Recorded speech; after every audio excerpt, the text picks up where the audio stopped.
How to change your vehicle on DoorDash, a step-by-step guide. Whether you're using a car, bike, scooter, or walking for your DoorDash deliveries, here's a step-by-step tutorial on how to switch between different vehicle types on the platform. Open the DoorDash Dasher app on your mobile device and log into your account. Locate and tap on the account icon at the bottom of the screen. This will take you to your account settings.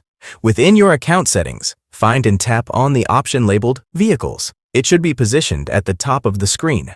You'll see a list displaying the different vehicle types or dash options you have previously added to your account. This might include options like car, bike, scooter, or walking, depending on what's available in your market. Tap on the vehicle or dash type you wish to use for your upcoming deliveries. Selecting a specific vehicle will set it as your default choice for deliveries. Once you've chosen your preferred vehicle, exit the settings or account page.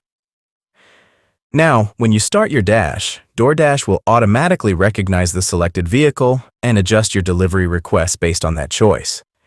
Keep in mind that available vehicle or dash types might vary depending on your location.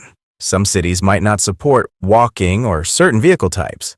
DoorDash typically tailors available options to suit the transportation modes feasible in each market. You're considering a new vehicle type not currently available in your market. Periodically, check DoorDash's updates or notifications. They might expand their supported transportation options over time. Remember, DoorDash continually updates its platform, so staying informed about any changes or new features through the app or their official communications can be helpful.